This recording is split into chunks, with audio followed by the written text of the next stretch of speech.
안녕하십니까. 이상원 전도사입니다. 코로나로 인해 여전히 조심스럽지만 일상의 소중함을 생각하며 하루하루를 감사함으로 살아가고 계신지요. 이 시간은 마가복음 4장 35절에서 41절 말씀을 가지고 두려워하지 마십시오. 하나님은 이 세상 그 무엇보다 크십니다라는 제목으로 함께 은혜의 말씀을 나누고자 합니다. 날마다 순간마다 동행하시는 주님의 은혜를 경험하는 귀한 시간이 되길 원합니다. 말씀을 보겠습니다. 그날 저물 때에 제자들에게 이르시되 우리가 저편으로 건너가자 하시니 그들이 무리를 떠나 예수를 배에 계신 그대로 모시고 가매 다른 배들도 함께 하더니 큰 광풍이 일어나며 물결이 배에 부딪혀 들어와 배에 가득하게 되었더라. 예수께서는 고물에서 베개를 베고 주무시더니 제자들이 깨우며 이르되 선생님이여 우리가 죽게 된 것을 돌보지 아니하시나이까 하니 예수께서 깨어 바람을 꾸짖으시며 바다더러 이르시되 잠잠하라 고요하라 하시니 바람이 그치고 아주 잔잔하여 지더라. 이에 제자들에게 이르시되 어찌하여 이렇게 무서워하느냐 너희가 어찌 믿음이 없느냐 하시니 그들이 심히 두려워하여 서로 말하되 그가 누구이기에 바람과 바다도 순종하는가 하였더라. 아멘. 마가복음 4장은 예수님께서 갈릴리에서 행하신 사역을 기록하고 있습니다. 갈릴리 바닷가에서 예수님은 큰 무리의 사람들에게 비유로 가르치셨습니다. 뿌려진 씨앗이 열매를 맺는 비유를 통해 하나님의 말씀대로 사는 삶에 대한 모습을 알려주셨습니다. 그 자리에는 물론 제자들이 함께 하고 있었죠. 특별히 오늘 본문 4장에 앞서서 3장 16절 또 19절에 걸쳐서 마가복음은 그 제자들의 이름을 하나하나 기록하고 있습니다. 예수님은 제자들을 부르시고 나를 따르라 말씀하셨죠. 그리고 제자들은 예수님을 따르며 귀신을 쫓으시고 병을 고치시는 기적을 직접 두 눈으로 경험하고 증인이 되었습니다. 또한 그들은 예수님의 가르침을 가장 가까운 데서 들을 수 있었습니다. 그러나 그러한 제자들의 믿음이 어떠했는지를 오늘 우리는 그 본문을 통해서 보게 됩니다. 예수님은 큰 무리를 가르치신 바로 그 날밤에 갈릴리 가버나움에서 이방 사람들에게 복음을 전하기 위해 갈릴리 동편의 거라사 지역으로 배를 타고 출발하십니다. 해수면보다 200m나 낮은 지역에 위치한 갈릴리 바다는 갑자기 광풍과 큰 파도가 생기는 지형적인 특성을 가지고 있었습니다. 예수님과 제자들 그리고 예수님을 따르는 무리의 사람들이 각기 배를 타고 갈릴리 바다를 건너갈 때 바로 그 광풍과 큰 파도가 배를 덮치게 됩니다. 배의 뒤편에서 주무시고 계셨던 예수님을 깨우며 제자들이 말하죠. 선생님이여 우리가 죽게 된 것을 돌보지 아니하시나이까. 곧 예수님이 명하십니다. 잠잠하라 고요하라. 다시 모든 것이 잠잠하여졌습니다. 예수님은 제자들에게 믿음 없음을 꾸짖으셨습니다. 배에 타고 있던 사람들, 그 중에서도 특별히 제자들은 바람과 바다도 순종하는 예수님을 믿기보다는 오히려 심히 두려워했기 때문입니다. 갈릴리 바다 위의 이 사건에서 우리는 두려워하는 인간의 모습을 보게 됩니다. 예수님이 함께 계심에도 목숨을 위협하는 광풍과 큰 파도에 두려워하는 인간의 모습, 그리고 잠잠하라, 고요하라 이 두 마디 말에 바람과 바다마저도 순종케 하시는 예수님을 두려워하는 인간의 모습. 이 시간 본문에 나온 인간의 모습을 통해 우리의 신앙을 점검하고 하나님께서 오늘 우리에게 원하시는 뜻이 무엇인지 함께 깨닫게 되길 원합니다. 요한복음 20장 27절에서 29절을 보면 12 제자 중 도마는 예수님의 못자국을 만져보고 옆구리에 창자국에 손을 넣어 보고서야 예수님을 믿습니다. 이에 예수님께서는 보지 못하고 믿는 자들은 복되다 라고 말씀하시죠. 예수님의 기적을 경험하고 말씀과 가르침을 직접 듣고 따르던 제자들은 생명의 위협 앞에서 예수님을 선생님이라 부르고 있습니다.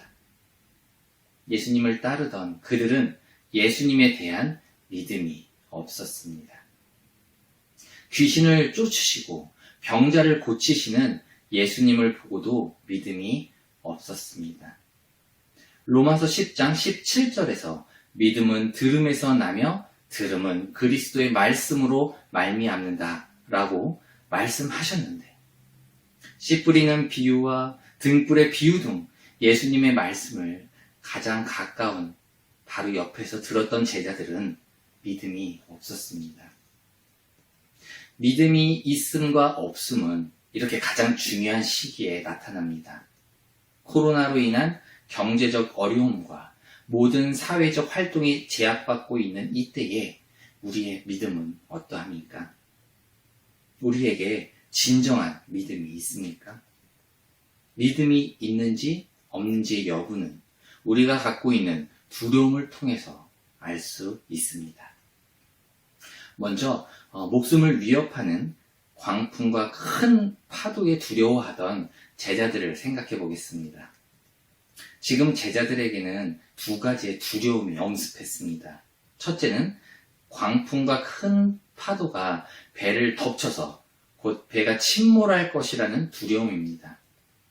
인생은 늘 위기의 연속인 것 같습니다.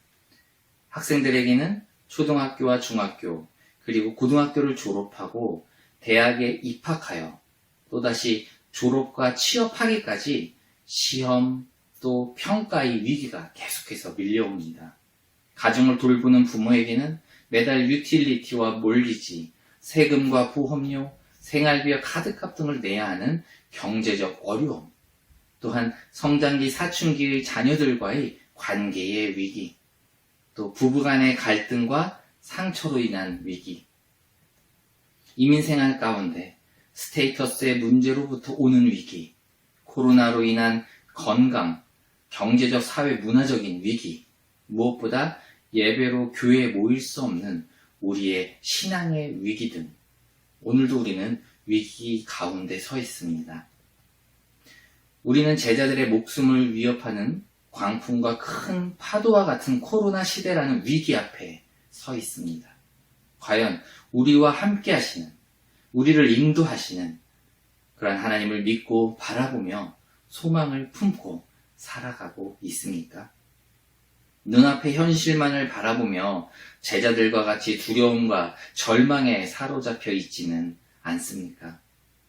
이 시간 다시 한번 우리의 신앙을 점검해 보아야 할 것입니다.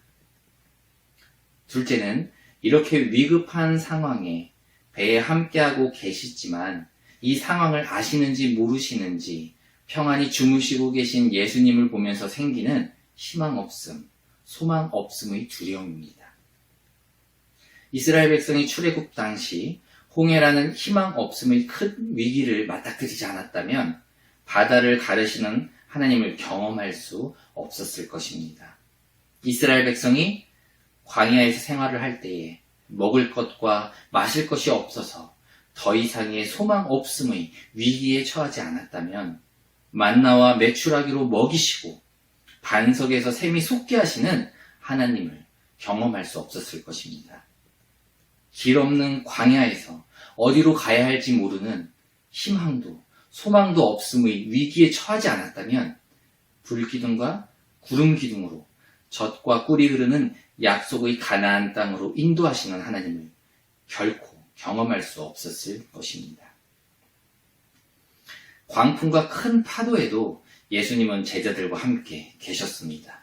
함께 하시는 예수님을 바라보며 그들은 그 무엇도 두려워하지 않는 믿음으로 평안했었습니까? 아니죠. 두려워했습니다. 코로나 시대에도 여전히 예수님은 우리와 함께 계십니다.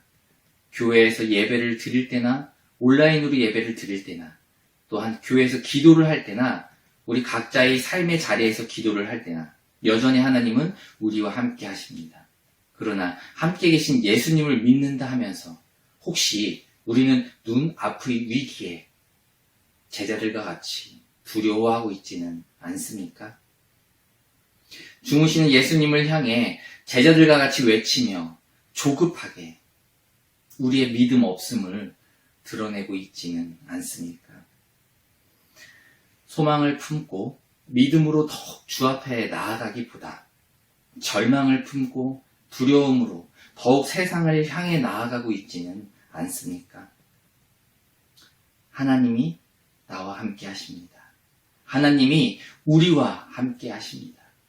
굳건한 믿음으로 주의 얼굴을 구하며 갈라디아서 3장 9절의 말씀과 같이 믿음으로 아브라함과 같은 축복을 받으시길 간절히 원합니다. 마지막으로 제자들은 잠잠하라, 고요하라, 단 두 마디의 말에 바다와 바람이 순종하는 예수님의 존재에 대해서 두려워했습니다. 오히려 예수님을 믿고 그 은혜에 감격하기보다는 눈앞의 현실, 기적만을 바라보며 두려워했습니다. 우리도 하나님을 경험하며 그 은혜에 대한 감격으로 살아가기보다는 지나가는 시간 가운데 모든 것을 잊어버리고 망각하며 여전히 믿지 못하는 두려움만을 가지고 살아가고 있지는 않은지요. 제자들은 강풍과 거센 파도를 잠잠케 하신, 고요케 하신 예수님을 바로 눈앞에서 경험했습니다. 모든 어려움과 위기 가운데 역사하시는 하나님을 우리는 오늘까지 경험해 왔습니다. 우리의 지난 삶을 되돌아보십시오. 정말 어렵고 힘들고 눈앞이 캄캄할 때에 하나님의 은혜로 그 어둠의 터널을, 죽음의 악올 골짜기를 빠져나온 것을 기억하십니까? 정말 필요하고 간절히 바라던 것을 이루시고 부족한 것을 채워주시던 하나님의 은혜가 기억나십니까? 이스라엘 백성들과 같이 우리는 두려움 속에서 하나님의 역사를 경험하게 됩니다. 그러니 우리가 두려워할 것은 없습니다. 그 고난과 위기와 어려움보다 하나님은 더욱 크십니다. 그렇기에 우리가 두려워해야 할 것은 하나도 없습니다. 오히려 코로나 시대에 의심과 두려움으로 하나님께로부터 멀어지게 하는 나의 믿음 없음을, 우리의 약한 믿음을 경계하고 더욱 주 앞에 나아가야 할 것입니다. 각자의 삶의 자리에서 주의 백성아 기도하라. 이 운동에 함께 동참하고 계신 많은 성도 여러분, 바다와 바람도 순종하여 잠잠케 하시고 고요케 하신 하나님께서 어제도 오늘도 그리고 내일도 우리와 함께 하십니다. 내일 일을 위하여 염려하지도 두려워하지도 않으시길 바랍니다. 그 무엇보다 하나님은 크십니다. 이 땅의 두려움과 절망, 그리고 우리가 주인 삼은 모든 것을 다 내려놓고 오직 믿음으로 주 앞으로 나아가시길 원합니다. 갈렙이 이 산지를 내게 주소서, 이 산지를 내게 주소서 담대함으로 큰 소리 외치며 나아갔던 것과 같이 이제 우리도 주님의 이름으로 이 땅을 이기며 나아가길 원합니다. 광풍과 큰 파도 앞에 놓인 갈릴리 바닷가 제자들과 같은 두려움이 아닌 로마서 1장 17절 말씀과 같이 오직 의인은 믿음으로 말미암아 살리라. 오직 의인은 믿음으로 말미암아 살리라 외치며 담대히 나아가길 원합니다. 주의 백성아 기도하라. 이 시간 간절히 주께 기도하며 나아갈 때에 내게 능력 주시는 자 안에서 모든 것을 할 수 있느니라 말씀하신 주님을 경험하는 우리 모두가 되길